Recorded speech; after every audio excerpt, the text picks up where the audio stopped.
Leitura bíblica referente a 12 de agosto. Neemias, capítulo 3, a partir do versículo 15 até o capítulo 5, versículo 19. 1 Coríntios, capítulo 7, a partir do versículo 25 até o 40. Salmo 32 e Provérbios 21, 5, 6 e 7. E a música, o mistério da piedade. Jesus é o Senhor, bom dia. Você saberá, mas se eu demorar, você saberá. Amém. Em nome do Senhor Jesus, comecemos aqui com 1 Coríntios capítulo 7, a partir do versículo 25 até o 40. Com respeito às virgens, não tenho mandamento do Senhor, mas dou a minha opinião, como alguém que recebeu do Senhor a misericórdia de ser fiel. Por causa da angustiosa situação presente, penso ser bom para o homem permanecer assim como está. Você tem esposa? Não procure separar-se. Você está solteiro? Não procure esposa. Mas se você casar, não estará pecando. E também se a virgem se casar, não estará pecando. Ainda assim, tais pessoas sofrerão angústia na carne, e eu gostaria de poupar vocês disso.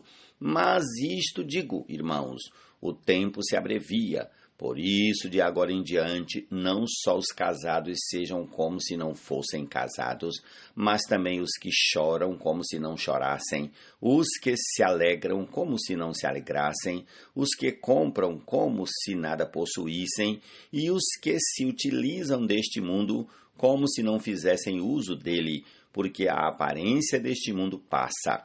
O que eu realmente quero é que vocês fiquem livres de preocupações. Quem não é casado, cuida das coisas do Senhor, de como agradar ao Senhor. Mas o que se casou, cuida das coisas do mundo, de como agradar à esposa. E assim está dividido. Também a mulher, tanto a viúva como a virgem, cuida das coisas do Senhor para ser santa, assim no corpo como no espírito. Mas a mulher casada se preocupa com as coisas do mundo, de como agradar ao marido. Digo isto para o próprio bem de vocês, não para impor limitações, mas tendo em vista o que é decente e para que vocês possam se consagrar ao Senhor sem distração alguma. Mas se alguém julga que trata de modo impróprio a sua virgem, se ela tiver passado a flor da idade e se as circunstâncias o exigem, faça o que quiser, não peca, que casem. Contudo, aquele que está firme em seu coração e não se sente obrigado, mas tem domínio sobre a sua própria vontade, resolveu em seu coração conservar virgem a jovem, fará bem. Por isso, quem casa com a sua virgem faz bem. Quem não casa, faz melhor. A mulher está ligada ao seu marido enquanto ele viver. Mas se o marido morrer, ela fica livre para casar com quem quiser, mas somente no Senhor. Porém, ela será mais feliz se permanecer viúva, segundo a minha opinião, e penso que também eu tenho o Espírito de Deus. Louvado seja o Senhor. Amém. Recebido na glória, recebido na glória, recebido na glória, recebido na glória, recebido na glória, recebido na glória.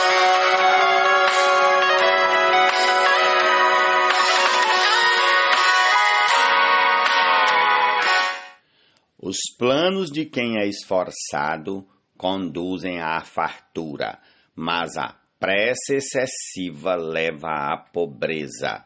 Fazer fortuna por meio da mentira é vaidade e armadilha mortal. A violência dos ímpios os leva à ruína, porque eles se recusam a praticar a justiça. Provérbios 21, versículos 5, 6 e 7. Amém. Em breve escrevo estas coisas a você. esperando e ver-te em breve. Mas se eu demorar... Amém. Salmo 32. Bem-aventurado aquele cuja transgressão é perdoada, cujo pecado é coberto. Bem-aventurado é aquele a quem o Senhor não atribui iniquidade e em cujo espírito não há engano. Enquanto calei, os meus pecados envelheceram, os meus ossos pelos meus constantes gemidos todo dia. Porque a tua mão pesava dia e noite sobre mim, e o meu vigor secou como no calor do verão. Confessei-te o meu pecado, e a minha iniquidade não mais ocultei. Eu disse, confessarei ao Senhor as minhas transgressões, e tu perdoaste a iniquidade do meu pecado. Sendo assim, todo o que é piedoso te fará súplicas em tempo de poder te encontrar. Com efeito, quando transbordarem muitas águas, não o atingirão. Tu és o meu esconderijo, tu me preservas da tribulação e me cercas de alegres cantos de livramento. Eu o instruirei e lhe ensinarei o caminho que você deve seguir. E, sob as minhas vistas, lhe darei conselho. Não sejam como o cavalo ou a mula, que não têm entendimento, que são dominados com freios e cabrestos. Do contrário, não obedecem a você. Muitos são os sofrimentos do ímpio, mas o que confia no Senhor, a misericórdia o cercará. Alegrem-se no Senhor e regozijem-se, ó justos, exultem todos vocês que são retos de coração.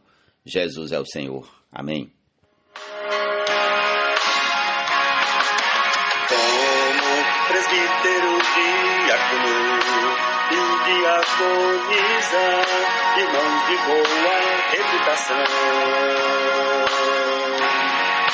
cheios da palavra e do Espírito, alguém experiente, que expresse Deus na carne, o mistério da piedade, para que a palavra tenha dignidade. Amém. Vamos aqui a Neemias, capítulo 3, a partir do versículo 15.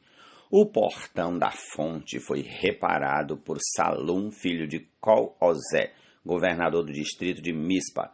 Ele o reconstruiu, fez uma cobertura, colocou os portões no seu lugar com os seus ferrolhos e as trancas. Também reconstruiu a muralha do tanque de Selá, junto ao jardim do rei, até os degraus que descem da cidade de Davi.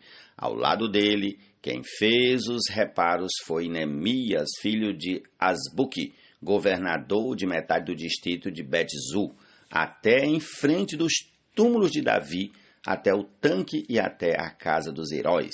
Depois dele, os levitas Reum, filho de Bani, e, ao seu lado, Asabias, governador da metade do distrito de Keila, fizeram os reparos.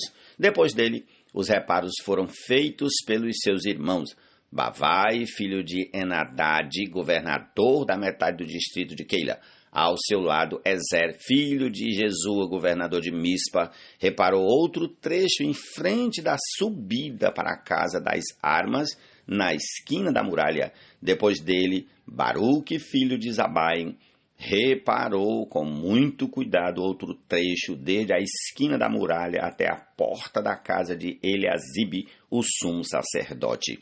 Depois dele, Meremote, filho de Urias, filho de Cós, reparou outro trecho desde a porta da casa de Eliasibe até a extremidade da casa de Eliasibe. Depois dele, quem fez os reparos foram os sacerdotes que moravam na campina. Depois, Benjamim e Assubi fizeram os reparos em frente da sua casa. Depois deles, Azarias, filho de Maazéias, filho de Ananias, reparou junto à sua casa. Depois dele, Binui, filho de Enadad, reparou outro trecho desde a casa de Azarias até a esquina. Palau, filho de Uzai, reparou em frente da esquina e da torre que sai do palácio real superior, que está junto ao pátio da prisão. Depois dele, Pedaías, filho de Parós, e os servos do templo que moravam em Ofel fizeram os reparos até em frente do portão das águas, na direção do leste e até a torre alta. Depois os tecoitas repararam outro trecho em frente da torre grande e alta e até a muralha de Ofel. Para cima do portão dos cavalos, os sacerdotes fizeram os reparos, cada um em frente da sua casa. Depois deles, Zadok, filho de Imer, reparou em frente da sua casa e, depois dele, Semaías, filho de Secanias, guarda do portão leste, reparou o trecho seguinte. Depois dele, Ananias, filho de Selemias, e Anum, o sexto filho de Zalaf, repararam outro trecho. Depois deles, Mesulão, filho de Berequias, fez os reparos em frente de sua residência. Depois dele, Malquias, filho de Ourives, fez os reparos até a casa dos servos do templo e dos mercadores, em frente do portão da guarda, até o terraço da esquina. Entre o terraço da esquina e o portão das ovelhas, os reparos foram feitos pelos ourives e pelos mercadores. Jesus é o Senhor. Da igreja poderá cuidar. Obra excelente almeja. Da igreja poderá cuidar.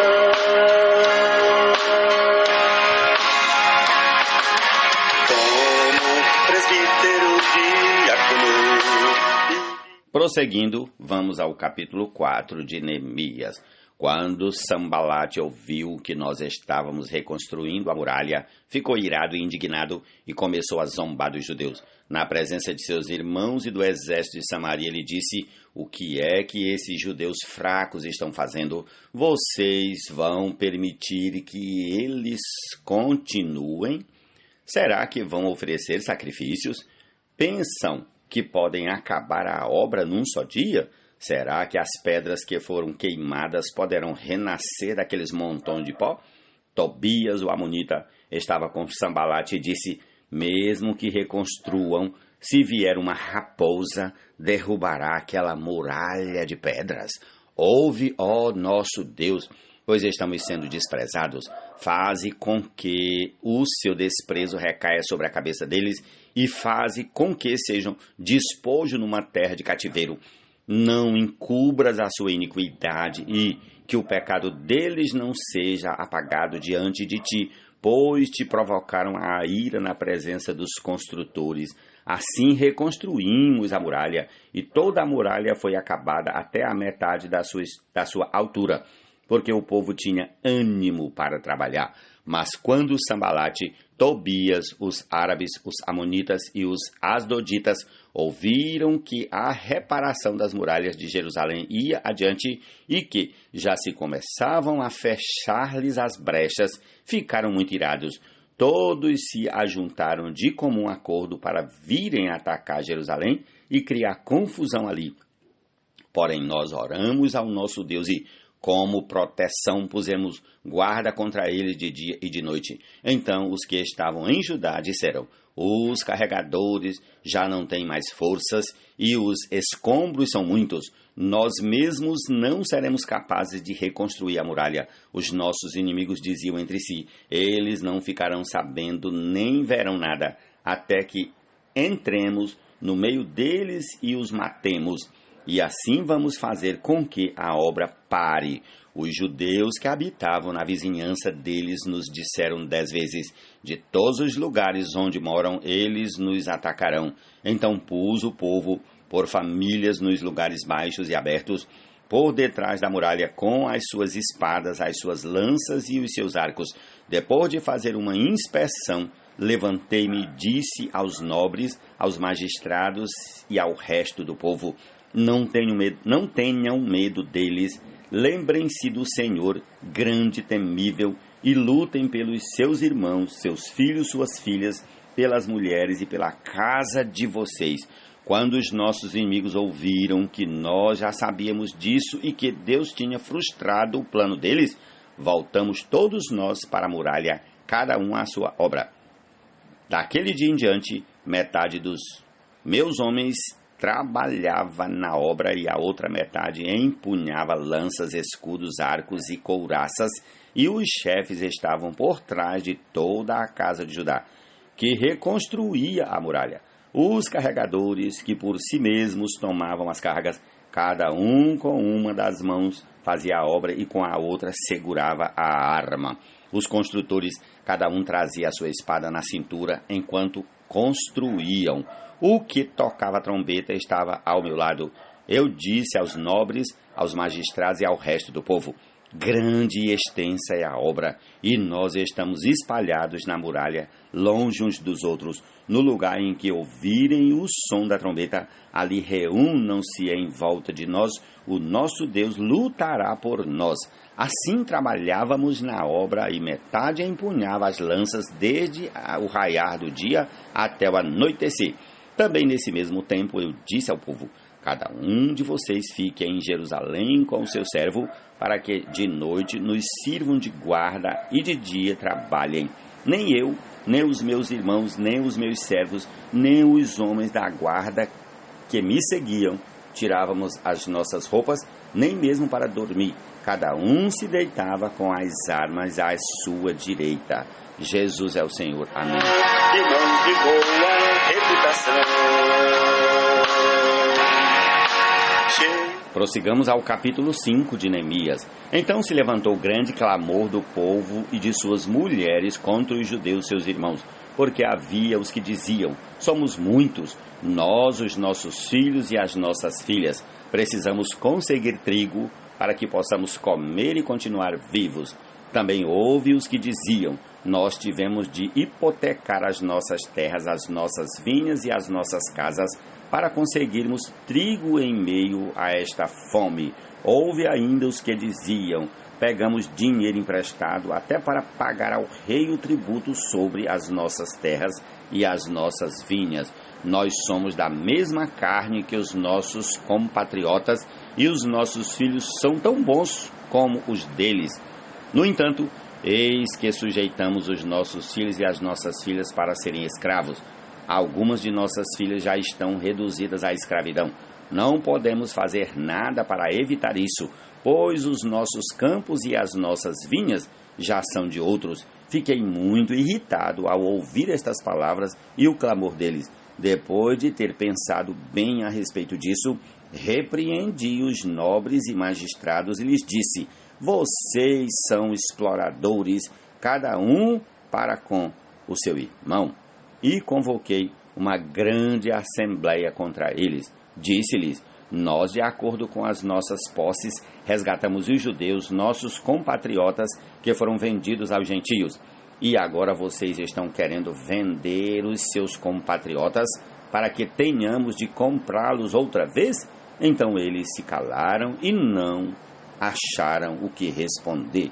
Disse mais: não é bom o que vocês estão fazendo. Não é fato que vocês deviam andar no temor do nosso Deus para evitar a vergonha diante de nossos inimigos, os gentios?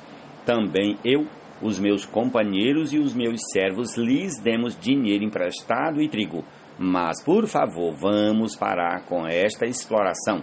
Peço que hoje mesmo vocês lhes restituam as suas terras, as suas vinhas, os seus olivais e as suas casas, bem como a porcentagem do dinheiro, do trigo, do vinho, do azeite que vocês exigiram deles. Eles responderam: vamos restituir e nada pediremos deles. Faremos o que você está dizendo. Então chamei os sacerdotes e, na presença deles, fiz com que jurassem que fariam o que prometeram. Também sacudi o meu manto e disse: que Deus faça o mesmo, sacudindo para fora de sua casa e de seu trabalho todo aquele que não cumprir esta promessa. Que assim seja sacudido e despojado. E toda a congregação respondeu: amém. E louvaram o Senhor, e o povo fez segundo a sua promessa.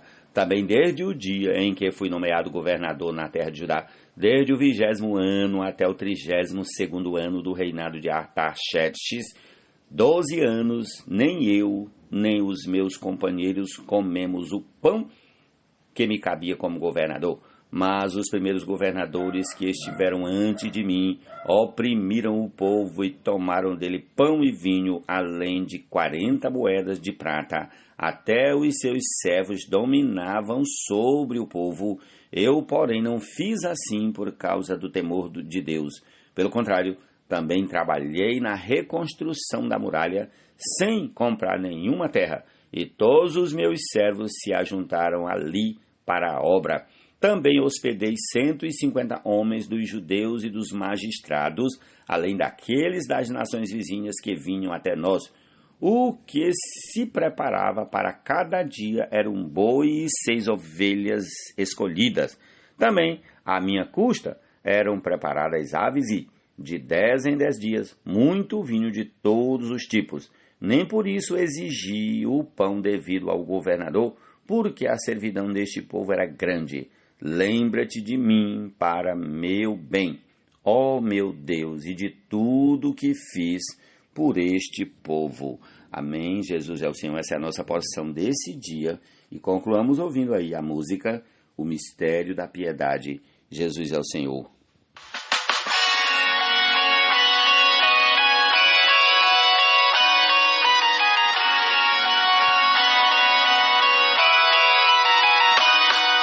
Escrevo estas coisas a você, esperando ver-te em breve. Escrevo estas coisas a você, esperando ver-te em breve. Mas se eu demorar, você saberá. Mas se eu demorar, você saberá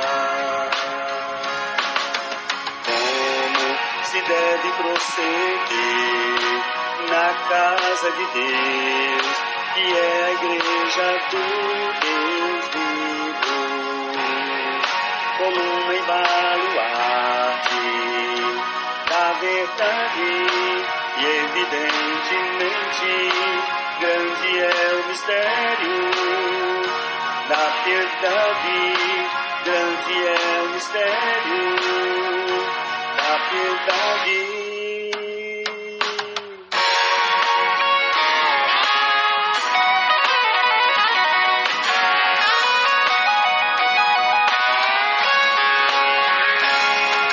Se alguém na casa de Deus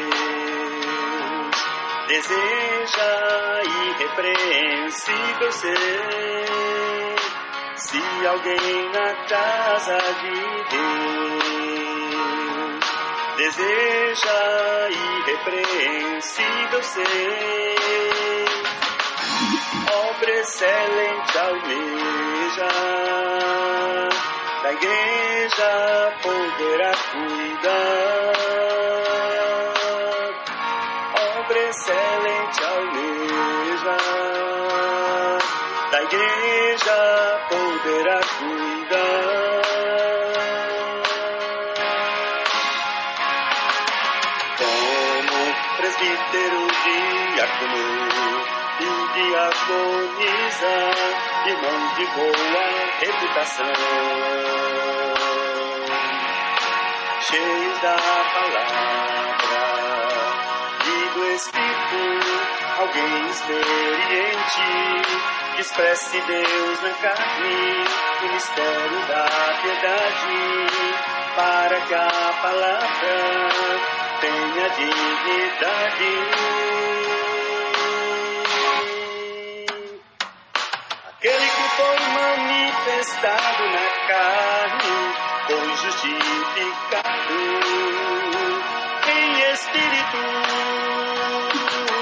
contemplado por anjos, pregado entre gentis, querido no mundo, recebido na glória. Aquele que foi